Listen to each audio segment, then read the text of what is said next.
সবাইকে স্বাগতম। আজ আমরা গার্ডিয়ান্স অফ টাইম নামে একটি অসাধারণ কল্পনা অ্যাডভেঞ্চার মুভি রিভিউ করব।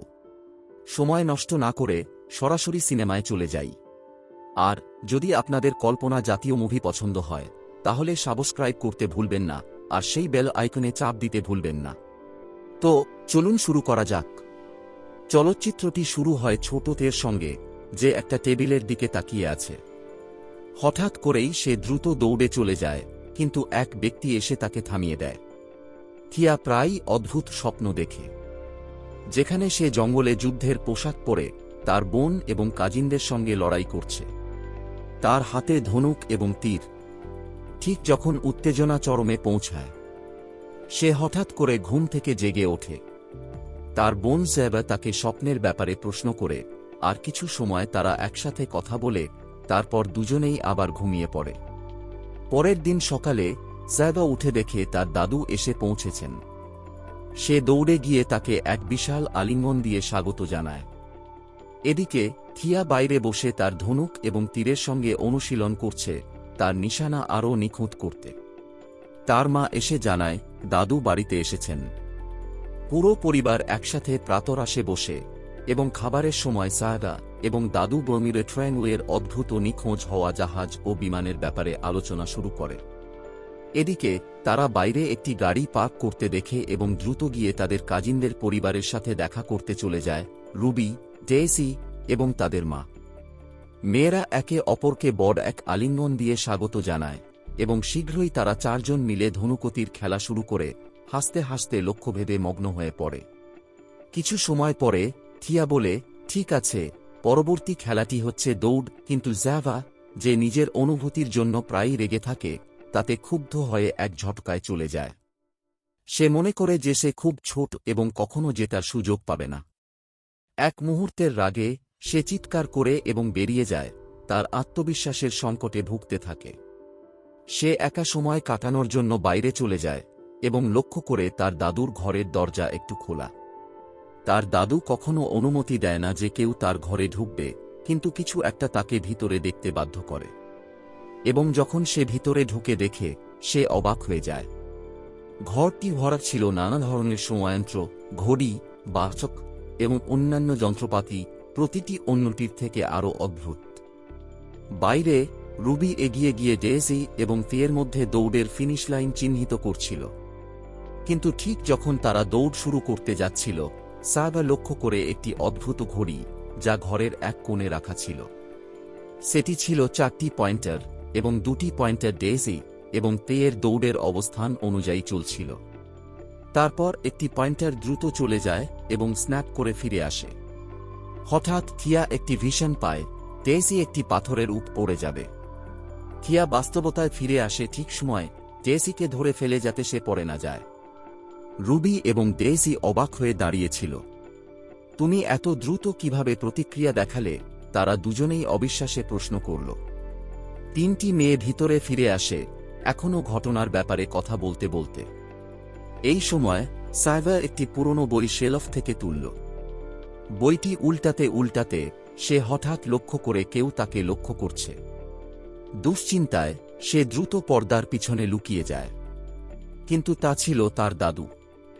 সে তাড়াতাড়ি তাকে খুঁজে বের করে এবং শান্তভাবে তাকে বাইরে আসতে বলে। যখন সে বইটি তার হাতে দেখল, তার মুখাবয়ব নরম হয়ে গেল। এই বইটা বিশেষ, তিনি ব্যাখ্যা করলেন। তুমি এটিকে রাখতে পারো, কিন্তু এর যত্ন নিতে হবে। তারপর তিনি বইটা আরও কিছু নিয়ে তার হ্যান্ডব্যাগে ঢুকিয়ে তাকে একটি চুপচাপ কিন্তু গভীর দৃষ্টিতে তাকালেন। পরিবারটি গুরুত্বপূর্ণ কাজে বেরিয়ে গিয়েছিল, আর থিয়া নিজেকে আর 3টা মেয়ের সাথে শান্তি বজায় রাখার দায়িত্বে পেল। তবে তারা আবার আগের মতো দৌড়ের খেলা শুরু করে দিল। কিন্তু জ্যাভা, যেমনটা প্রায়ই হয়, রাগে ঝালো হয়ে উঠেছিল। তার আত্মবিশ্বাসের অভাব বেড়ে যাচ্ছিল আর রেগে গিয়ে এক ঝটকায় চলে গেল। থিয়া চোখ রোল করে কিন্তু তার মনোভাব বুঝতে পেরে তাকে খোঁজ নিতে গেল। সে দরজা খুলে দেখল জ্যাভা তার নাক গভীরভাবে সেই বইয়ে গুঁজে রেখেছে, যা তার দাদু তাকে উপহার দিয়েছিল। থিয়া একটা দীর্ঘশ্বাস ফেলল, তার কাছে গিয়ে শান্তভাবে এক ক্ষুদ্র ক্ষমা চাইল, যা জেবেকে শান্ত করতে সাহায্য করল। একসাথে তারা বাইরে বেরিয়ে গেল এবং থিয়া গর্বিতভাবে তাদের কাজিনদের জানাল যে বইটা তাদের দাদুর উপহার। তবে কাজিনরা অবাক হয়ে তাকাল, যেন তারা কোনো পারিবারিক গোপন কথা ফাঁস করে ফেলেছে। তারা বিশ্বাসই করতে পারল না দাদু কখনো তার গবেষণার কিছুই শেয়ার করেনি। আসলে তারা নিশ্চিত ছিল যে সে সবকিছু এমনভাবে লুকিয়ে রেখেছে যেটি কখনো কেউ জানত না। কেন সে জেভাকে এমন কিছু দেবে? কি হচ্ছে এখানে? তাদের আগ্রহ আরও বাড়ল, আর তারা বইটি নিয়ে একত্রিত হয়ে পৃষ্ঠা উল্টাতে লাগল। এক পৃষ্ঠা যা তাদের নজর কাড়ল, একটা ব্লুপ্রিন্ট। থিয়া ধীরে ধীরে সেটা খুলল, তার চোখ বড় হয়ে গেল। এটা তাদের বাড়ির একটা মানচিত্র, আর এক কোণ চিহ্নিত ছিল যেটা তারা কখনো শোনেনি। তারা তৎক্ষণাৎ মুগ্ধ হয়ে গেল। নিজেদের বাড়িতেই একটা গোপন কক্ষ। তারা এটা খুঁজে বের করতে হবে। তারা একসাথে বেরিয়ে পড়ল রহস্য উদ্ঘাটনের জন্য। তারা যখন আবার ঘরে ফিরে এলো, তখন তারা লক্ষ্য করল একটা দরজা ছিল যেটা তারা আগে কখনো দেখেনি তাদের রুমে। রুবি এগিয়ে গিয়ে দরজাটা খুলে এক চটকায় তাকিয়ে বলল, এটা তো শুধু একটা দরজা। কিন্তু যখন তারা দরজাটা খুলল, এটা মোটেও একটা দরজা ছিল না। পেছনে ছিল একটি কক্ষ যা বৈজ্ঞানিক যন্ত্রপাতিতে ভর্তি ছিল, আর তাদের উপরে আরও একটি অদ্ভুত বস্তু, একটা শক্তির উৎস যা ছাদের উপর একটি ছোট গ্রহের মতো ঘুরছিল। তাদের প্রবেশ করার সাথে সাথেই দরজা ঝপ করে বন্ধ হয়ে গেল। অসহজ সময়।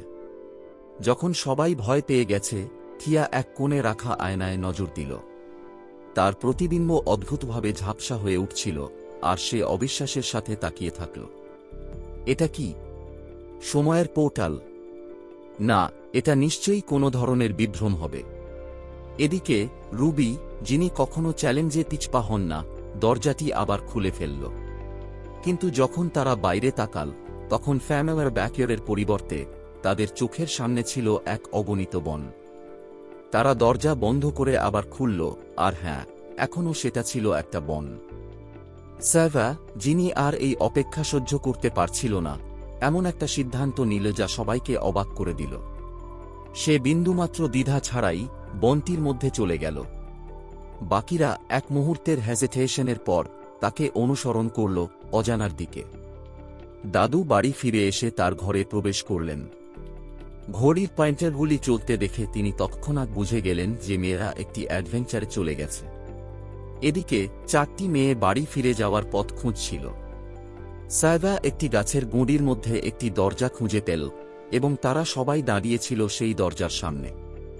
সাইভা আগের পাওয়া বইটি খুলে দেখে যে দরজায় ঠিক একই প্রতীক ছিল। রুবি কাছে একটি প্রতীকটির অংশ দেখতে পেল। মেয়েরা বাকি অংশগুলো খুঁজতে শুরু করল। তারা বিশ্বাস করছিল যে এই টুকরোগুলোই তাদের পালানোর চাবিকাঠি হতে পারে। কিছুক্ষণ পর তারা সব টুকরো সংগ্রহ করে, এবং সাইবা তাদের সেটা আবার সঠিকভাবে সাজাতে সাহায্য করল। শেষ পর্যন্ত সাইবা শেষ টুকরোটি প্রতীকে স্থাপন করল। হঠাৎ করে সেই প্রতীক থেকে ধোঁয়া বের হতে শুরু করল, এবং একটি বিদেশি প্রাণী তাদের সামনে হাজির হল। মেয়েরা প্রথমে আতঙ্কিত হয়ে পড়ে, কিন্তু সেই প্রাণীও তাদের দেখে অদ্ভুতভাবে চমকে ওঠে। কিছুক্ষণ উত্তেজনার পর সবাই শান্ত হয়ে গেল। সেই প্রাণী নিজেকে পরিচয় দিল এবং ব্যাখ্যা করল যে এক প্রাচীন ভবিষ্যদ্বাণী অনুসারে 4টি মানব, যারা সময়ের রক্ষক, আগমন করবে এবং এই বনকে বাঁচাবে। জাবা বলল, আমরা যে কাউকে আপনি ভাবছেন তা নয়। আমরা শুধু আমাদের বাড়ি ফিরে যেতে চাই। প্রাণীটি তখন বলল, এই দরজা যে কোনো জায়গা এবং যে কোনো সময়ের দিকে নিয়ে যেতে পারে, কিন্তু এর শক্তি মুক্ত করতে আপনাদের চাবি প্রয়োজন। চাবিটি 3টি টুকরোয় বিভক্ত, যা 3টি ভিন্ন মন্দিরে লুকানো রয়েছে।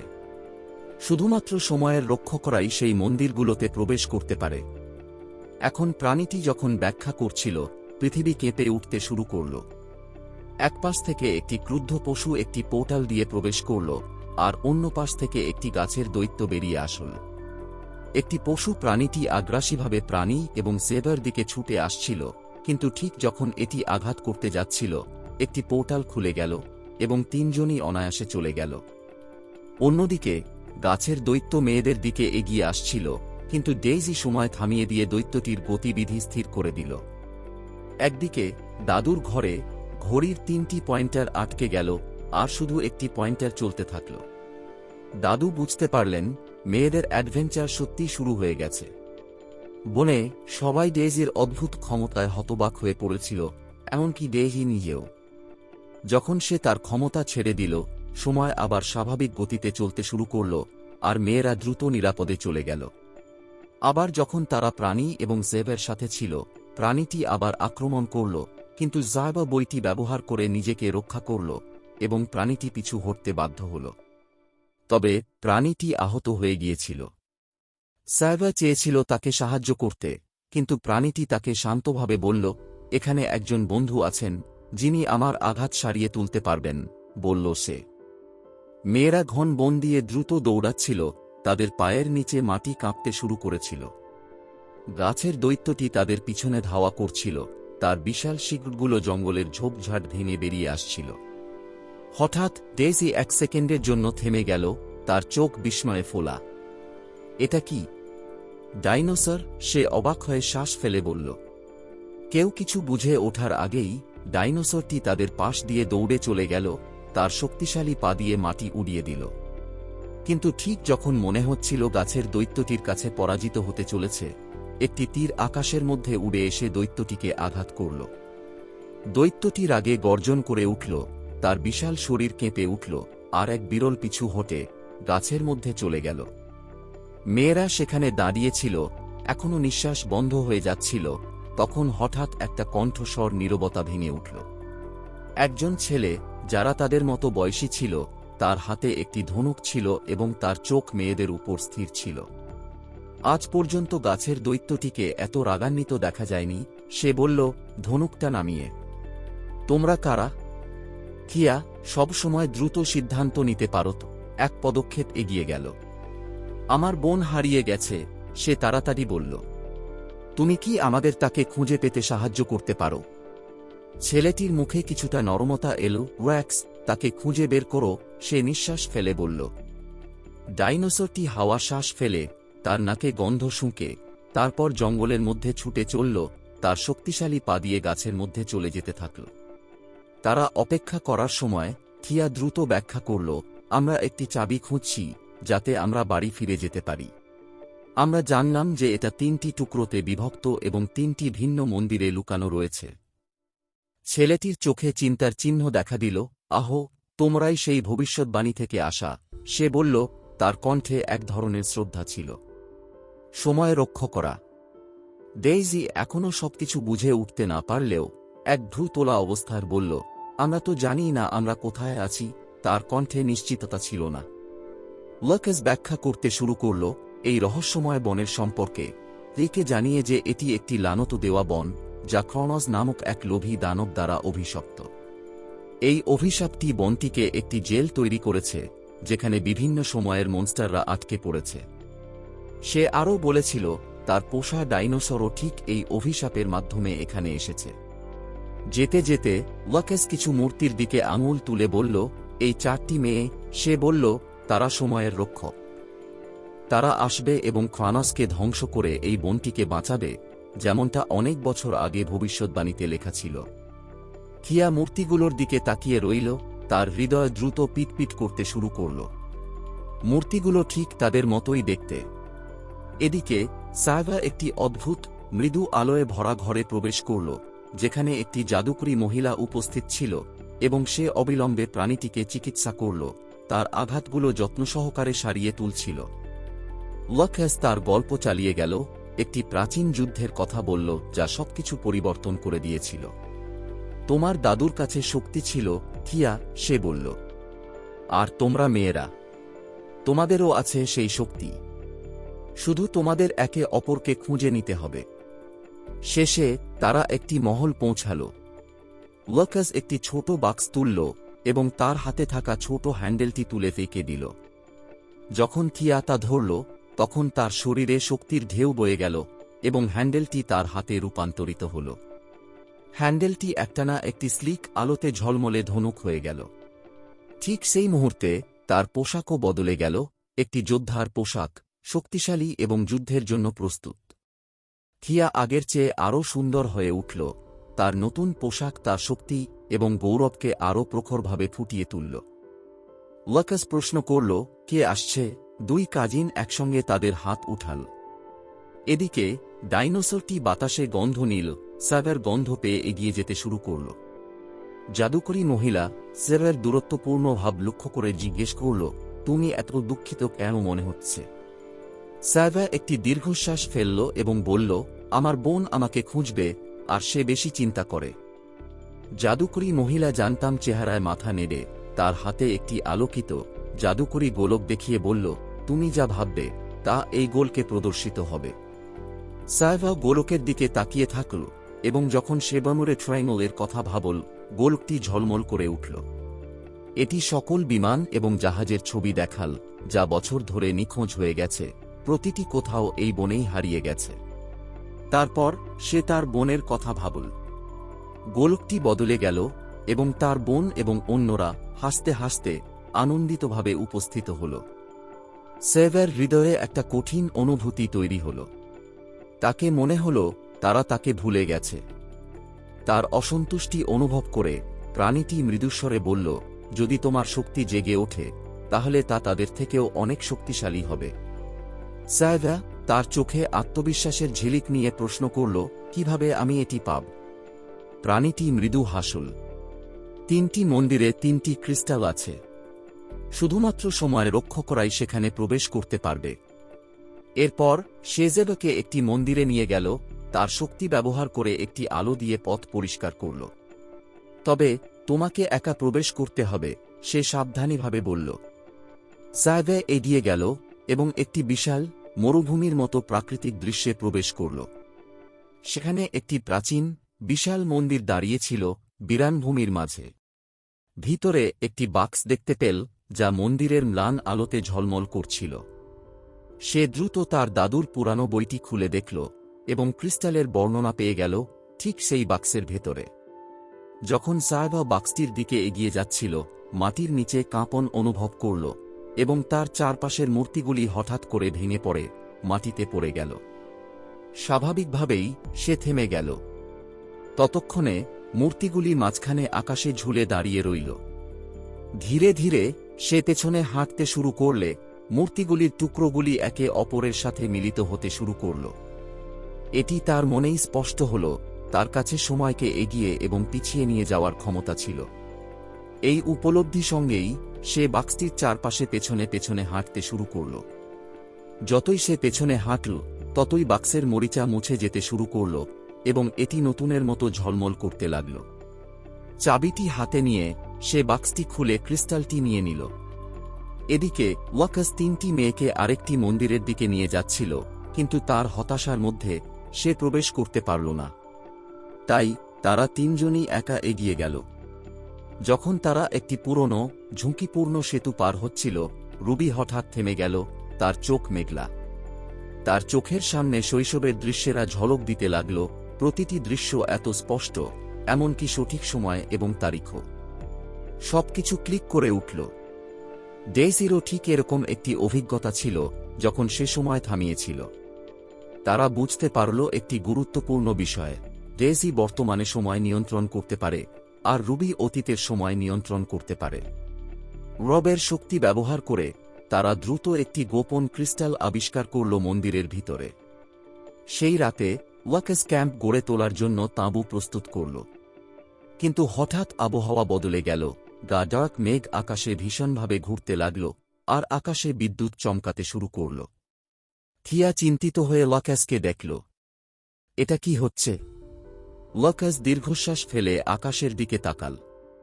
এটা একটি ড্রাগন, ক্রনাসের একজন সেবক। এটি ওই মেঘগুলোর মধ্যে আটকা পড়ে। 3টি ক্রিস্টাল মন্দিরে আলাদা রাখা হয়, কিন্তু যখন কোনো একটি বেরিয়ে যায় তখন ড্রাগনটি মুক্ত হয়ে যায়। জাদুকরী মহিলার আস্তানায় ডার্ক মেঘ এক জায়গায় স্থির হয়েছিল। ভিতরে জাদুকরী মহিলা গর্বিতভাবে সেবেকে সেই ক্রিস্টালটি দেখাল, যা সে মন্দির থেকে নিয়ে এসেছিল। প্রাণীটি পাশে দাঁড়িয়েছিল, নীরবে সেবাকে বলেছিল যে সে তার বোনদের খুঁজে বের করে তাদের ফিরিয়ে নিয়ে আসবে। যখন সে চলে গেল, তখন জাদুকরী মহিলা উজ্জ্বল ক্রিস্টালটি সেবের হাতে তুলে দিল।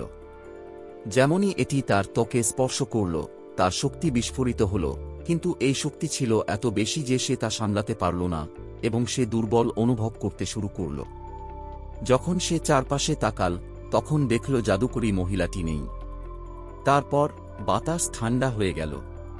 অন্ধকার থেকে একটি ছায়া উঁকি দিল, আর এক বিশাল ড্রাগনের রূপ প্রকাশ পেল।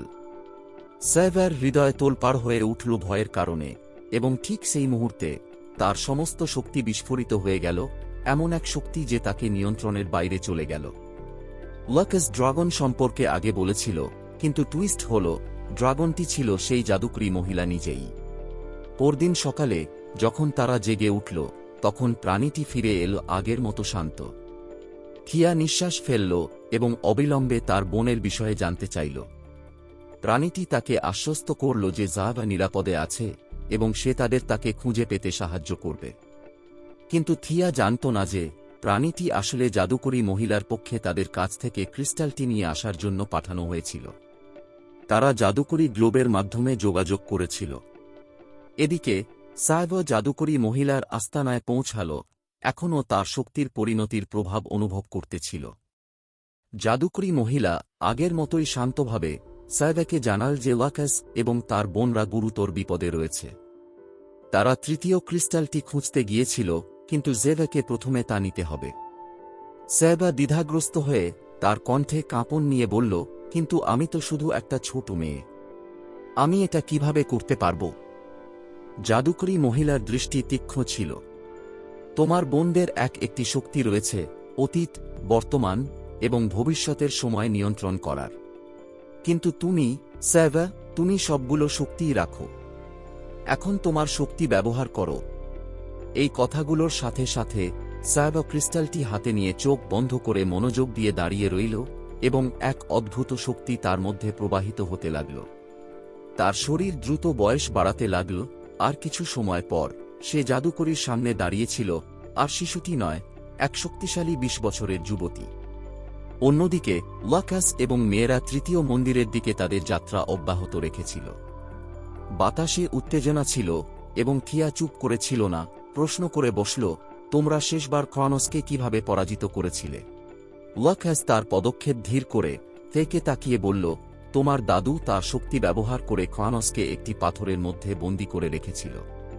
কিন্তু ক্রনোস যেন কখনো ফিরে না আসতে পারে, এজন্য সে সেই পাথরটি 4টি টুকরোতে ভেঙে দিয়েছিল। যতদিন পর্যন্ত সেই টুকরোগুলি আলাদা থাকবে, ক্রনোস পালাতে পারবে না। এই উন্মোচনে থিয়া হতবাক হয়ে গিয়েছিল। মেয়েরা একে অপরকে চিন্তিত দৃষ্টিতে দেখল, এবং তখন তাদের কাছে স্পষ্ট হয়ে উঠল, তারা সত্যিই সঠিক তথ্যটি জানত না। প্রাণীটি ছিল ক্রনোস। তারা তৎক্ষণাৎ লাকাসকে তাদের ধারণা জানাল, কিন্তু লাকাস তার কৌশলগত মনোভাব নিয়ে তাদের চুপ থাকতে সংকেত দিল। তোমরা জানো না সে আসলে কে, এটা মনে করো না, সে নির্দেশ দিল। তারা তৃতীয় মন্দিরে পৌঁছাল, উত্তেজনা যেন একে একে চড়ছিল। কিন্তু যখন তারা সম্পূর্ণভাবে মন্দিরে প্রবেশও করতে পারেনি, তখন সাইভা মন্দির থেকে বেরিয়ে এল। প্রথমে তারা বিশ্বাসই করতে পারল না। সে ছিল ভিন্ন, বয়সে বড়, শক্তিশালী এবং এক ধরনের অহংকারে পূর্ণ। তোমরা আমাকে দুর্বল মনে করো, সাইভা ঠাট্টা করে বলল, তার কণ্ঠ ছিল শীতল। কিন্তু আমি 2টি ক্রিস্টাল নিয়েছি, আর তোমরা একটাই পেয়েছ। এখন আমি সবচেয়ে শক্তিশালী। এটাই ছিল মুহূর্ত, যে মেয়ে তাদের কাছে পরিচিত ছিল, সে ছিল তাদের ছোট বোন। কিন্তু এখন সে ছিল সম্পূর্ণ বদলে যাওয়া, শোষিত শক্তির দ্বারা। সেই সময় প্রাণী ক্রনোস পা বাড়িয়ে জাভার হাত থেকে ক্রিস্টালটি নিয়ে নিল। জাভা থিকে দেখল, তার মুখাবয়ব কঠিন হয়ে উঠেছিল। ক্রিস্টালটা আমাকে দাও, সে বলল, তার কণ্ঠে কঠোরতা। থিয়া দৃঢ়ভাবে বলল, না, তার হাতে শক্তি ধরে রেখেছিল ক্রিস্টালটি। রাগে ক্ষিপ্ত হয়ে প্রাণীটি অদ্ভুত আনন্দ নিয়ে তার জাদুকরী শক্তি ব্যবহার করে মাটির মধ্যে থেকে এক বিশাল পাথরের দৈত্যকে ডেকে আনল। দৈত্যটি তাদের ওপর আছড়ে পড়ল, তার পাথরের শরীর থেকে শক্তি বের হচ্ছিল। যুদ্ধ শুরু হয়ে গেল, আরেক পাথর উড়ে গিয়ে ডেজিকে আঘাত করল। কিন্তু তার আগেই সাইভা এক ধাপ সামনে এগিয়ে গেল, তার শক্তি ঝলমল করতে লাগল। একটি শক্তিশালী আক্রমণে স্যাভ পাথরের দৈত্যটিকে আঘাত করল, তার শক্তি বাতাসে প্রবাহিত হচ্ছিল এবং দৈত্যটি টুকরো টুকরো হয়ে গেল। মাটি কাঁপতে লাগল তাদের পায়ের নিচে। এদিকে প্রাণীটি শান্ত থেকে মেয়েদের দিকে তাকিয়ে বলল, বাকি ক্রিস্টালটি আমাকে দাও। তার কণ্ঠ ছিল সাপের গোঁতে মতো। কিন্তু লুকাস, যে সাইডে চুপচাপ দাঁড়িয়েছিল, হঠাৎ করে সংঘর্ষে প্রবেশ করল। তার কণ্ঠ রুদ্ধশ্বাস ক্ষোভে ভেঙে গেল। এটা যথেষ্ট, সে বলল, এবং তার চোখে অন্ধকার শক্তির জ্বলন দেখা দিল। সে তার হাত তুলে ধরল, আর এক ঝটকায় মায়াটুকু ভেঙে গেল। মুহূর্তের মধ্যে সত্য প্রকাশিত হল, প্রাণীটি ছিল ক্রোনস। যে প্রাণীটিকে তারা অনুসরণ করছিল সেই একেবারে শত্রু ছিল। সেই প্রথম থেকেই তাদের সঙ্গে ছিল। জায়গা তাকে অবাক দৃষ্টিতে তাকিয়ে দেখল, অবিশ্বাস এবং হতাশা মাখা ছিল তার চোখে। আমি তোমায় বিশ্বাস করেছিলাম, সে ফুঁপিয়ে বলল, তার কণ্ঠে কাঁপন। আমি তোমায় বিশ্বাস করেছিলাম, কিন্তু তুমি আমাকে প্রতারণা করেছ। তার শব্দগুলি বাতাসে এক অভিশাপের মতো ভেসেছিল। সেই মুহূর্তে সেবের রাগ চরম পর্যায়ে পৌঁছাল। পুরো পর্বত যেন কাঁপতে শুরু করল। পাথর এবং ধ্বংসাবশেষ চারপাশে পড়তে লাগল, কারণ তার শক্তি অনিয়ন্ত্রিতভাবে প্রবাহিত হচ্ছিল। থিয়া তাড়াতাড়ি জেভেকে ডাকল, থামো, তোমার এটা নিয়ন্ত্রণ করতে হবে। কিন্তু জেভের চোখ ছিল ওয়াউড, আর সে প্রতিক্রিয়া দিল, তার কণ্ঠ কাঁপছিল, আমি আর নিয়ন্ত্রণ করতে পারছি না। নির্ধারণ সহকারে থিয়া তার হাতে থাকা ক্রিস্টালের দিকে মনোযোগ দিল। তার শক্তি ব্যবহার করে সে আস্তে আস্তে জায়বার দিকে এগিয়ে গেল, যতটা সম্ভব কাছে গিয়ে তাকে সাবধানে তার কাঁধে হাত রাখল। ধীরে ধীরে সাইবার শক্তি শান্ত হতে লাগল, তার রাগ কিছুটা কমে গেল এবং সে তার আসল বয়সে ফিরে এল। কিন্তু তারা শ্বাস নিতে না পেতেই দূর থেকে একটি গর্জন শোনা গেল। মাটির তলা কাঁপল, আর তারা ঘুরে তাকাল আর দেখল ক্রোনসের দানব, যে ড্রাগন আকাশ থেকে নেমে আসছে, তার বিশাল আকার মেঘের মধ্যে বেরিয়ে আসছে। তিনটি ক্রিস্টাল মন্দির থেকে বের হয়ে গেছে, আর এখন ড্রাগন মুক্ত। সাইবা তার শক্তি ব্যবহার করে আক্রমণ করার চেষ্টা করল, কিন্তু ড্রাগনের গর্জন এতটাই ভয়াবহ ছিল যে তার শক্তি দানবটিকে নিয়ন্ত্রণ করতে ব্যর্থ হল। ড্রাগন আবার একটি শক্তিশালী গর্জন ছড়াল, যার ফলে চারপাশের বাতাস কাঁপতে লাগল। এ মুহূর্তে একটি নতুন শক্তি তাদের মধ্যে প্রবাহিত হল। মেয়েরা তাদের ক্রিস্টাল শক্তি একত্রিত করল, আর এক ঝলকেই তারা সময়ের মধ্যে ফিরে গেল যখন পাথরের দৈত্য তৈরি হচ্ছিল। তারা দেখল যেন সেটা আবার তাদের সামনে ঘটছে। পাথরটি ডেজেকে আঘাত করেছিল। এইবার তারা বুঝতে পারল এটা ছিল রুবি, অন্য একটি টাইমলাইনে যে পাথরটি ছুঁড়েছিল। সেভের হতাশা এবং রাগ আবারও আগুনের মতো জ্বলে উঠল, কিন্তু এবার দ্বিতীয় টাইমলাইনের মেয়েরা তাড়াতাড়ি কাজ করল। তাদের ক্রিস্টাল শক্তি ব্যবহার করে সবাইকে রক্ষা করার জন্য একটি প্রতিরক্ষা ঢাল গঠন করল। পাথরের দৈত্যের সৃষ্টি থেকে পাথরগুলি পড়ছিল, কিন্তু তারা বিপর্যয় থেকে রক্ষা পেয়েছিল।